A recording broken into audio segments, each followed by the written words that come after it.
Hello, ladies and gentlemen, and welcome back.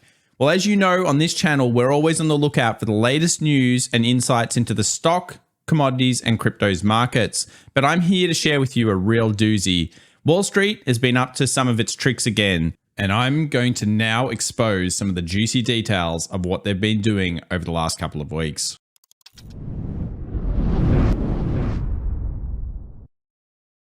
Well, welcome back everybody to the Daily Show where we talk about the markets around the world. Today we'll be covering the latest news, the macro data, the lead indicators, and of course the key levels that you need to be looking at this week, including the expected options moves, which are quite wide. That CPI number is really going to bring through some of the biggest rallies or potentially dumps that we've seen in some time. So over on our FX Evolution Twitter, follow the links description down below if you're interested, we posted a few amazing tweets recently. One of those was about the amount of retail traders, you and I, that are now getting involved in the markets. We know that we're making up between 23% and 25% of the total options value. And this basically means that if we're all buying calls, Wall Street is incentivized to potentially go against us. That's what probably began the dump of the previous week. And there's some other very disturbing charts we're about to share with you that go through this. So in August of 2022, we hit a very similar call level. We've now hit the same thing in February of 2023. What does this mean? Well, where we hit this, and we'll look at the S&P 500 later on, we ended up falling 20%. Now, it doesn't mean that we're going to fall that much again, but we certainly need to be cautious. I've also shared this net call mega cap growth and tech stocks within the S&P 500 call ratings. And look at this. We're back to where we were of literally April of 2022. We're actually above the August period. So this means that call buying is now more out of control than it has been pretty much for almost a year. Again, it's a time for us to be cautious, but it doesn't just stop there. Take a look here at the retail flow tracker. This is how many retail people have been investing in some of the massive stocks recently in the big moves. Now, what I think is clear is that Tesla is clearly the retail play. If retail is getting hyperactive, it's always Tesla. And interestingly, usually it's secondary to Apple. So Apple tends to be the second one. This time around, it's Amazon. I have a guess that's to do with the cheaper price. And when you look at it on a chart, it looks like better value. I tend to always go with what was elastic. So always think about when you're buying stocks at dips, something like Nvidia had an incredibly elastic demand. So Nvidia, Microsoft, Tesla, they could be some of the better returns when you're talking about it. Of course, AMD tends to be quite elastic as well. Here's some of the biggest change in retail volumes, 5 days versus 1 month. And you'll notice that a lot of them have to do with AI or, of course, hypergrowth stocks. So we've now got some sentiment surveys coming in, and I've shared these again on Twitter. And this is the highest sentiment survey, and I put this on the Friday video, the highest sentiment survey that we have seen in a very, very long time. Historical averages show us that 37.5% of the time, historically, over the next 6 months, investors, this is mostly a contrarian indicator, of course, the way we use it, have believed the markets were bullish, 31.5% and 31% bearish. They managed to switch the narrative as of Tuesday last week when this was taken to 37.5%, the highest in 1 year, because of course it was 33.5, the last recorded highest point. Look when it happened, look what happened afterwards. And then we have the neutral and the bearish rate. So this is a huge deal. And it just shows you again how retail traders are potentially being manipulated into this bullish narrative. It's not like the bonds market, which we can see here in this chart, the 2-year versus 10-year has gotten any better. In fact, it's the worst now since the early 1980s. And we all know that that wasn't a specifically good period of time. Of course, the 1970s was well known for stagflation. So why are markets even going up right now? Let's look at the bull case together in some ways. Well, we've got breadth, which is great. We've got thrust, which is great. Don't get me wrong. Some of the breadth and thrust indicators have pointed towards a sustained bull market. And in fact, we'll look at that again this week as we go through the CPI and we see the inflation numbers. But I think it's also to do with US share buyback programs. Take a look at this. It's the highest level since 2005. Now, of course, this is technically market manipulation at its best. I mean, it's at the finest. If you're giving a huge amount of buyback authorizations, it helps to create a very bullish case in the markets. What about Wall Street's positioning leading into this current market? Well, we've seen some smart money indicators showing that smart money is dumping, often insiders and bigger players, maybe on the CEO scale.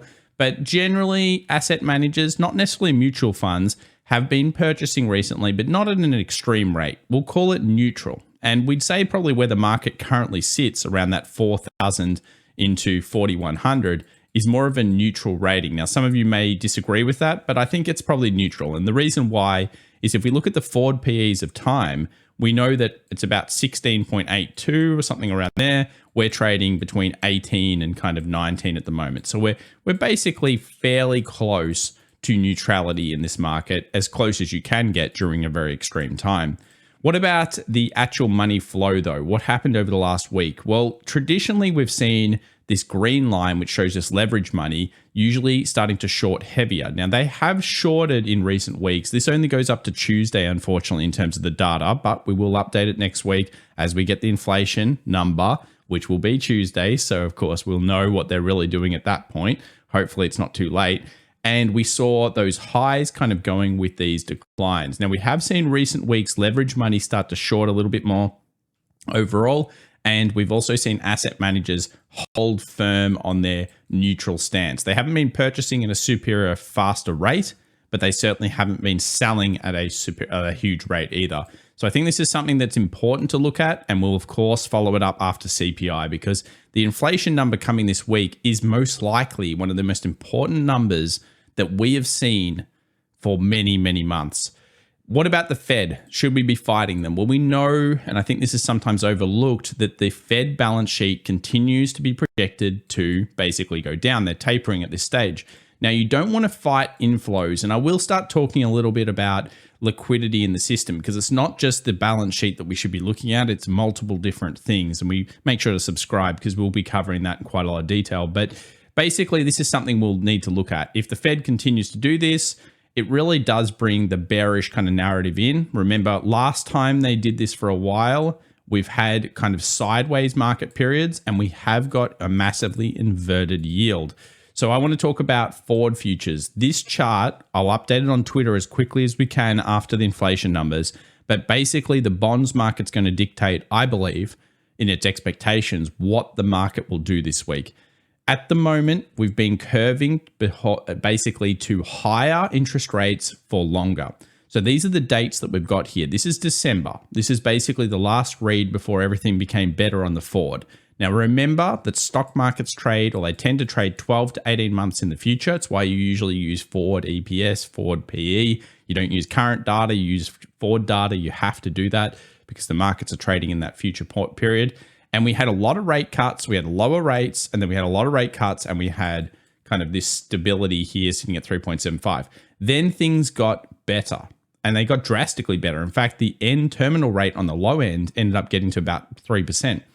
Now we're in the middle zone. So effectively, we've got higher rates for longer as per the 10th here. You can see with this blue line. And then the cuts are not as fast, not as drastic, and we end up in the kind of middle here, sitting in between 3.25 and 3.5. So should asset classes be lower? Well, yes. I mean, theoretically, they should be coming down a little bit, and they have started to do so. Now, we need to beware a few things coming up, and this is the biggest issue moving forward, or these are the biggest ones. The first one has to be the data. Around the middle of the month, remember, this week is massive options expiration, the 17th. We'll end up pretty much entering into a period of weakness for the NASDAQ and for the S&P 500. So the middle of February tends to be the time where we wipe everything off from February and then some.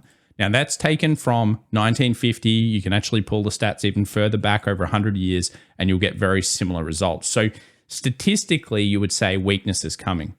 In terms of earnings per share, we know that theoretically the forward projections are starting to project negative. Now, traditionally when that's happened, we go into sideways periods in the markets. Of course, here we had the Fed stimulation, but traditionally we've had weakness in the S&P 500 and NASDAQ after this has occurred. This is not something that happens with a click of a switch and very quickly, but it's something to be considered. We also know that basically no one's seeing risk in the markets anymore. Triple B rated junk in comparison to 90-day US Treasury bill yield, that's down in some scary numbers. These are some periods of time. If you go and cross-check them with the markets, you'll notice that it can precursor some big problems. So even though we've got thrust and breadth and everybody's feeling all great about the market, this is still time to be cautious because it's likely to be a dip somewhere here. And maybe this is even the beginning of the dip where we get potential abilities to buy maybe some cheaper prices. Remember the FOMO, everyone going bullish, those surveys, they all point towards that. And we've got to be very careful here in markets, whether you're a day trader, trade investor, or investor. Markets falling after earnings declines. Of course, when we tend to see this, it's more about Fed rate cuts. So the Fed will pivot at some point. They're going to hit a terminal rate, currently expected between 5.1 and 5.2%. And then when they hit that terminal rate, we're seeing higher for longer, and then we're seeing rate cuts. Now, it's kind of when we get to the terminal rate that we need to start thinking about the markets. And in particular, we tend to go kangaroo style, and then we potentially fall off through the rate cuts. Remember, the Federal Reserve's not cutting because they think, oh, that will help everybody out. They're thinking, wow, we've done a ton of damage. And that's only when they get inflation under control. So, of course, if this inflation number comes in hotter, and I suspect that it's possible that could happen with it, whether it be the Feb or the March inflation number, then I'd be very interested to see what your comments are down below. Start guessing on it. I'll put a Twitter poll up. Let's see what people think this inflation number is going to be in the community. So make sure to follow us there. Well, I'll be very interested to see who gets it right. And then, of course, the rate cuts here, around 1/3 of the way through to 2/3 of the way through, if you can time that, technically for investors has been one of the best periods of time to purchase into the market. So keep that in mind. We also know that when the Fed does pivot and hits its rate, like its last rate hike, we tend to kind of do this kangarooing for a little bit.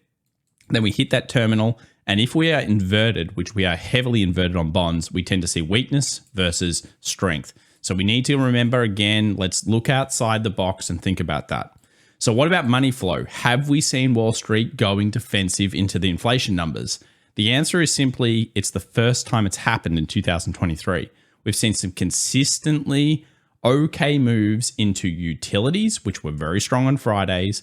We've had healthcare, and we've also had staples. Now, of course, energy is doing well as well. And the reason why is interest rates. If interest rates are going up, believe me, inflation, all those types of things, we've seen it before. Energy loves high long-term interest rates. So if that's happening, yeah, well, this is its own thing. And that's why I've said oil is questionable right now, how it's moving. But utilities, healthcare, and staples. So that's 1 day. Let's take the 5-day average here. And you can see again, they're starting to poke their heads up as not too bad. They're only down 0.15, that's financials, but 0.27, utilities 0.29, and then staples here 0.59. Now, in comparison to some of the hyper growths, they're starting to fall off drastically. And of course, leading into the inflation number and after it, this is going to be the big story. If you were leading into it, you'd say it looks like they're starting to take some risk off.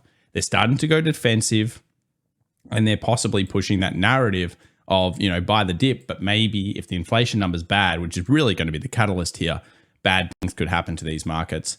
So what about the earnings this week? Well, it is the hyper week. This is PLTR. A lot of you guys like this one. My favorite, yeah, Roku's coming out. I don't know what's going to do, but I've obviously long hated that stock. And then we've got Twilio, we've got DDOG, we've got some other big ones, Airbnb. And these are the implied movements of the stock. So basically, if you want to get wild, like something like TWLO, that's going to be an implied move of almost 20% in the earnings. So it's going to be wild. At least that's what the market options believe. But these ones here, there is some incredible moves. All over 10s, they are everywhere. And it's going to be pretty wild. Just before we jump into the charts, and of course we take a look at all the key levels we need to be looking at this week, including the options expected moves, I wanted to say a big thank you to the sponsor of today's video, which is Tiger Brokers. So remember guys, at the moment, there's a whole bunch of special offers in the description down below, but I want to show you one of the features because remember, it's not just about having a great broker, it's about having a broker that's listening to feedback and improving their platform. So over here on the advanced, you can see I've got up Apple.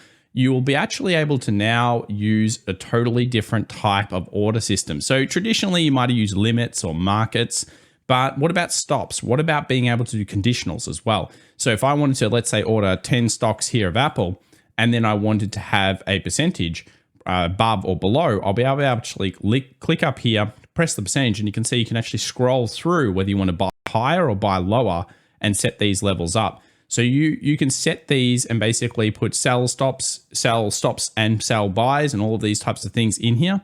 But I think the most important thing is there's always great extra little features that people don't think about. What about if we have good for day? What about if we have fill outside or inside? So that's another thing. What about the futures versus the real market? What if we want to attach an order so that if we get into a position, we set it up so that we could potentially do some take profits as well?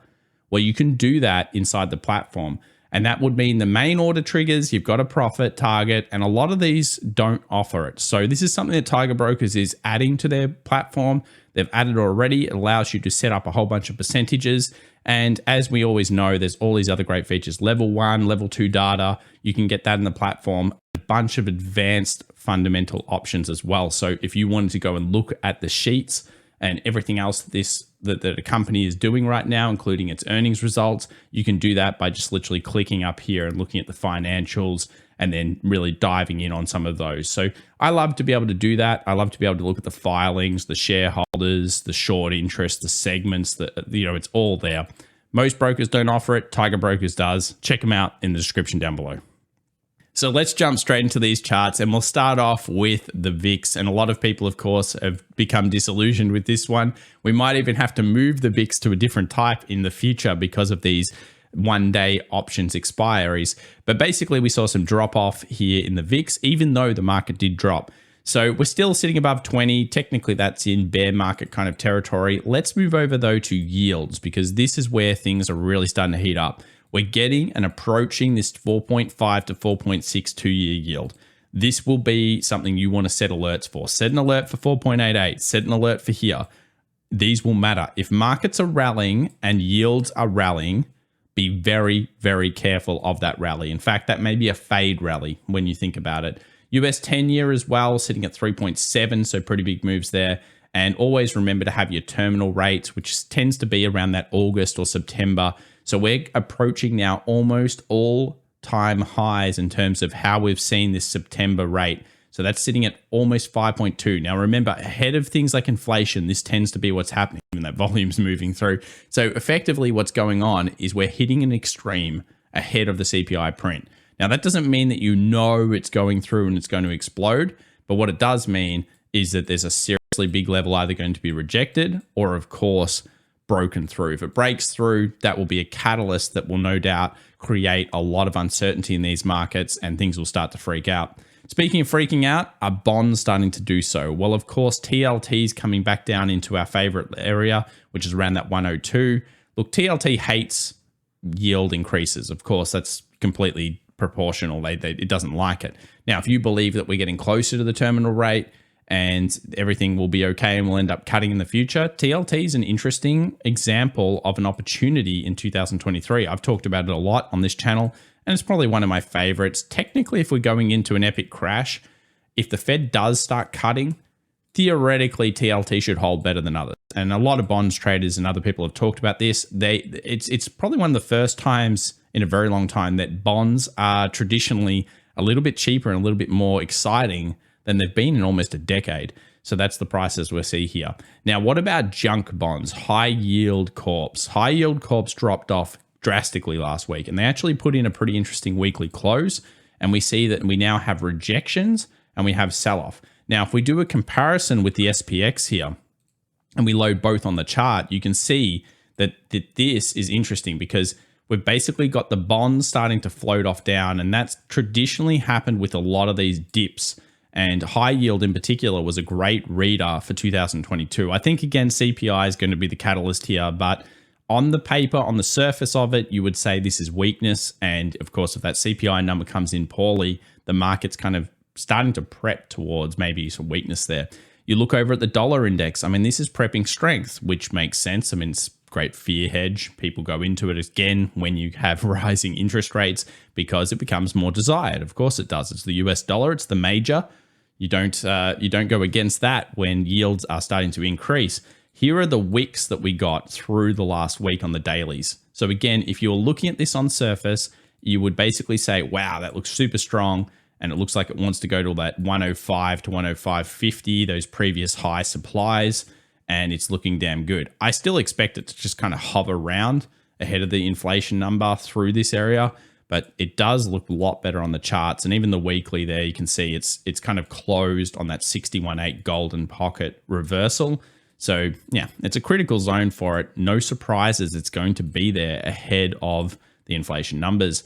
What about gold? How's it going? Well, I think a lot of people would think gold's short, and rightfully so. I mean, you've got your flag kind of pattern here, and you've got your breakout low.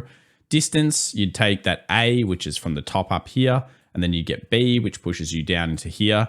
I think, again, probably you're looking at more the inflation number to do this. But I did notice on the smaller timeframes, there was a little switch. So we talked about the idea of shorters coming in here. We had a drop, a base, hitting on our daily, weekly levels previously, and then we came back up and tested it. But if we do breach this zone, so let's take a look at this 18 kind of 75. I think that'll be worthwhile having an alert on the chart. So we'll just pop one there now. There we go. This is going to be a very, very interesting level.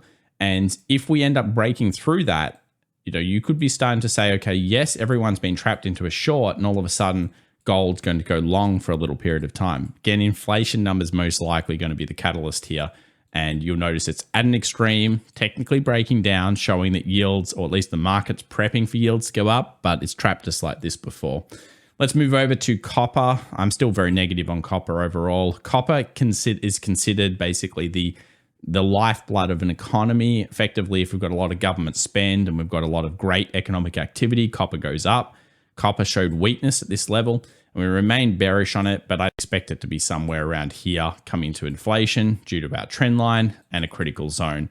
Again, these wicks very, very much point towards weakness. However, we don't know that because the inflation number could blow it out, but that's how it looks. What about oil? I'm going to just kind of sit on the fence on oil. I've said this for a while. We hit those lows again. We end up bouncing through. We broke the trend line down, this little minor one, and it looks like we're pushing that narrative of getting back up to the 82 to put pressure on it. If we do end up getting breakouts and yields start to rise again, there's that chance of 80, kind of 9, and even 92. So if you're an oil trader, that might be what you're looking for. But I do think that there's a real problem with shorts underneath these 70s. And I mentioned that quite a few times on this channel. So oil's a bit tough at the moment. Natural gas, what's going on there? Well, it's starting to base, actually. That's a pretty decent weekly. Didn't close and engulf the previous one, but we did start to see the signs of this extreme level finding some buyers. We'll continue to follow it. It's obviously called the Widowmaker for a reason. It's dangerous, dangerous, dangerous. It's a pretty creepy pair, and it moves insane percentages. So you've got to be very careful. It's kind of like a meme stock, but it's natural gas. So yeah, check that one out. Okay, here we go, Tesla. Yeah, that's a bad looking weekly close. I mean, we have a daily, a gap, a rejection, and a short. Now, if it had held its low, it'd look even worse. It made a big move on it on Friday, and it just shows you the froth in this pair and obviously the trading volume. And we saw retail traders. You guys love this thing, I know. And I mean, you would say technically that thing looks short because you've got the gap up, the gap down, and it looks very much like some similar kind of cat and candle patterns out there. Weekly rejection wicks. Now, across the board, all these hyper growths and all these big tech stocks, they've all been shorting. So we've got a lot of short wicks coming through. If the inflation number comes out, I wouldn't be even surprised to see a relatively big rally to push liquidity and then possibly to dump it, even if it's a negative number.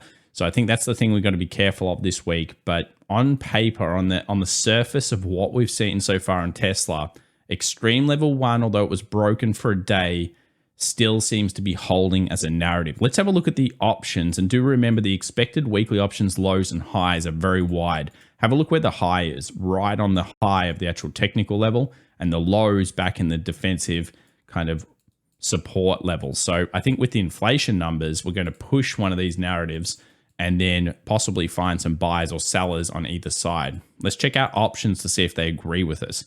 So this is where options have changed drastically over the last couple of weeks. I think it was 13 to 15% of all options flow was going through Tesla, which is incredible. And then we had 220s and 200s becoming the big call levels. In terms of the put side, we've got that kind of call put on the 160s, and everywhere through here, we've got a lot of equal kind of levels. Max Pain set to 194 for this week. This is the week we actually do look at Max Pain a little bit throughout the week. and open interest amounts 758. So it's going to be hard to push the 200 plus narrative, but the only way, if it does explode through there, be careful of squeezes similar to AMD and others. When we've gone through these zones before and everything starts to switch to the bull side, if that is what occurs, you'll just see this incredible amount of calls coming in, and they will need to be hedged off by the street. So you do need to be careful about that. I don't know what these YOLO people are doing over here in the 300s and 350s, but those YOLO people most likely are going to lose all their money. Let's move over to Apple, expected weekly high range. Yep, it's another one that's literally sitting on that watch critical zone that we talked about. Apple found some weakness. Where's the expected weekly options low? Interestingly, on the gap fill. So again, if the markets goes weak straight away, there could be some interesting zones for BTD buyers. And I think Apple doesn't really have great levels on it just yet, but the expected weekly options certainly lining up nicely. Nvidia, this one did work. So this was the critical level watch reaction here we had set up, and it certainly did sell off. And that's nice because I was hoping it would. Now, where did we end? Well, we ended right on the support. So again, there could be some buy the dip narrative, I think, on the Monday. And I'll show you using the futures markets and the S&P 500 soon why that's possible. But this is, again, another weekly poor looking chart. I mean, it's another weekly rejection, and weeks hold kind of orders. So this is not looking so good coming into the inflation numbers. If these levels get broken, it's and it closes above these, wow, it really could be on for, you know, some significant stuff. But again, even that has happened before back in April. I think these wicks, though, are super important to be watching, and we will be paying attention to them. At this moment, Nvidia still looks weak, although there's that little kind of buy the dip narrative. Maybe we get some filling of the gaps here because it still didn't fill. It just filled wick to wick, and potentially we see sell-offs. Inflation numbers, again, coming through with the big goods here. Meta, expected weekly options highs and lows. I thought I'd put it on the chart. It was a critical level for it. It was kind of looking like an island, and then it reversed down and obviously started selling. Yeah, it looks still weak. And of course, if it comes up to the highs, that could be an interesting point. And I think you'll be able to pull fibs on this, maybe even get 50 fib sitting on that. So I'm looking for like those extreme pullbacks. I'm going to use probably the US 100, the NASDAQ, and the SPY to make better decisions on it. UK 100 suffered a bit of a sell. Obviously, you got those two kind of daily rejections, the tweezer. Nothing to report here. Watch reaction, still the same level. Chinese market certainly starting to tip over. Looks pretty horrific. This was the key supply. We've talked about it for weeks. I just thought I'd bring it up, so we've got it there. US 30, this is the Dow, still stuck in the triangle. Probably expect the triangle not to be submitted until we see the CPI. And let's move over to the QQQ and the SPY. Now, this is the combo trend line that probably we should have been watching a little bit more. We did bring it up in time and obviously shorted off. Now that looks like that's a kind of an island reversal. Now I'm not sure if you should really use, I mean, island reversals have worked in the past, but you got to be a little bit careful here. What this is telling us though, is that maybe it's been a little bit too hot on the Qs versus the SPY. And this really is probably going to tell us when the bulls are fully in control of this market. So at the moment, that's not theoretically the case. It isn't, it could just be an extreme level that was hit. And along with all of those options sucking retail in, it could be Wall Street's big trap. So Qs versus the SPY, a great chart to have on your combos for the week. Here's the expected weekly options highs and lows for the Qs. Big range, big expected volatility. We'll move over to the NASDAQ to kind of get our thoughts on this. So our little trend line here got broken through. Our critical zone, which was that 12,200, was reached. And now we know that we made a lower low. So that's kind of cool, because if we end up getting rallies and they push that kind of 12,400 narrative, pullbacks could be met by buy demand through inflation. So that's certainly the bull case. We do now have also some gaps. So if we go back over to the Qs here and we go down to the daily, we probably will have some gaps that are left. We pretty much filled fairly nicely here through the Friday. There are some gaps left at the top and the low, which we'll look at on the S&P 500, but I do like this level to set alerts for, 12,400. It's a traditional kind of support, becomes resistance. We've also got the supply here that's sold the market off a few times that could become short territory. So shorters should sit around in here. That's going to be a key level for them. And the buy the dip guys, they're happy with these prices down here, I feel. Like that's a fairly significant level for the NASDAQ. Let's look at the S&P 500. Big weekly close, another weak rejection. So we get 2 weak rejections, but we don't close on the low. That's unfortunate. I would have liked to not see rallies into the end of the day if you were really feeling bearish, because that would have shown us that Wall Street meant business. At this stage, it just says, well, we'll wait for, we're neutral, we don't care, we're going to wait for the inflation number and then push our narrative. We still have our extreme level 2 zone, which is 4,300 to 4,350. If we do end up getting some unrealistically insane rally coming through, of course, from the CPI, you've got to be wary that this is most likely the secondary point once we breach those 4,200 should it occur. If weakness doesn't shoe heavily this week, watch some of these zones. We've got technical gaps at 40.20, miniature ones, and we've also got one at 41.63. It's miniature, it's only small, but it is there on the charts. And we've got a weekly level sitting just underneath 4K, which could be reached. And of course, follow the show because we'll be covering all of this and more as we go through it. Here are the expected weekly options highs and lows based on the options market. Big volume ranges, incredible volatility. After the inflation number, things should spike down considerably. So we will put on the pre-inflation expected daily highs and lows as well to make sure, because for these bits of news, you will need to see it. So Monday after the close, we'll put those out. Let's have a look at the US 500.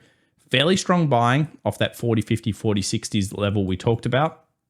It's not at a super critical low or high just yet.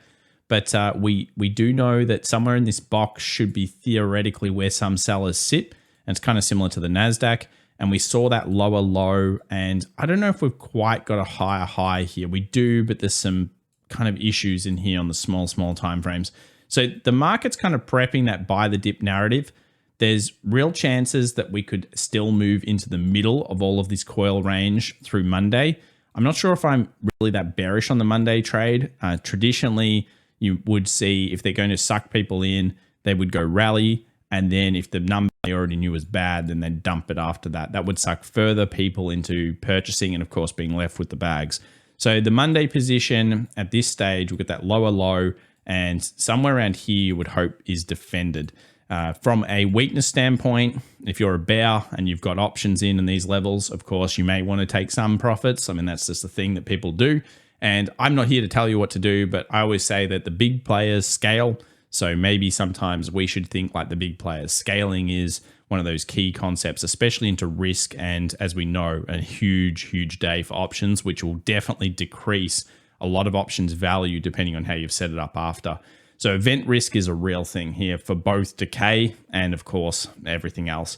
Let's also think about it from an options perspective. Where do we have the big ones? This is the 3rd week options expiration. It's the big kahuna. It's going to clean a lot of puts out of the system. The poor 375s and 380s, unlikely to get paid. Not impossible, but unlikely. Wall Street won't want to pay these guys out, these 260,000 options. So we've got open interest quite high, 3.3. It's one of those big options expirations. We also know that there's still a lot of 400 puts and there's still a ton of 395s and 390s. Now, that doesn't mean it can't get underneath there, but max pain set to 408. We're currently, of course, looking at, 400 on max pain, 408's current price. And we're looking at this opportunity where even if the markets do rally, at the moment, the calls sit on the 410 and the 420. So could this be a nothing burger we sit between just because of options? Well, it certainly could be. There's some big strikes at the 400, big strikes at 395, big strikes at 390, and then, of course, 410 and 420. So all key levels to watch for the Friday expiration and, of course, have them on your charts and be aware of them. What about the news for the week ahead? Well, it's really on the CPI inflation. 8:30 New York time, core CPI comes out. Then we get the retail sales. Oh, that's going to be a big one as well. Wednesday, 8:30 a.m. It's a huge amount of news. Then we get the PPI. Wow, this is getting worse. Thursday, February the 16th. And then, of course, we scroll through and we get to the end. So We have crazy earnings because, of course, we've got the hyper stocks with the psycho implied volatility. We have the huge implied volatility in general. And remember, we also have everything going on with the manipulation of Wall Street and these massive options buy calls from retail. So what about Bitcoin? Does that look strong? Well, not really. So if we have a look at Bitcoin, it cleared our key zone. So Bitcoin went through the lows of 22,300. And now I would prefer rallies into this zone here. So I'll draw a box for you so you've got that level. And basically we're sitting between that kind of 2,000 or 23,422 and 22,700. This area in here, should the markets rally, that's going to be where we find out whether the bears truly were in control of this current narrative down. And then they push ideally back down into these levels here, which is 20,700 to 20,002 to 300. So yeah, bears currently look like they're in control of the Bitcoin market. And it's more about rallies into dumps, kind of like the rest of them. If you haven't already, come and follow us over on our socials. Of course, a whole bunch of socials, a whole bunch of extra information coming through for you guys. If you're interested in one of the newsletters we're putting out soon, which will be excellent data for you, remember to subscribe to the 3 free trading cheat sheets. I'll chuck you in for that as well. So you'll get that for free. It's totally free. And also a big shout out to today's sponsor of the video, which is of course Tiger Brokers. Check the links in the description down below if you're interested in getting some of their amazing features. And I'll be covering a whole bunch of their new features moving forward, whether it be for mobile app or for their desktop app. You know, the best thing, they're constantly listening to feedback. I give them feedback too. And guess what? They're implementing it. And you can't ask for much more than that. Bye for now.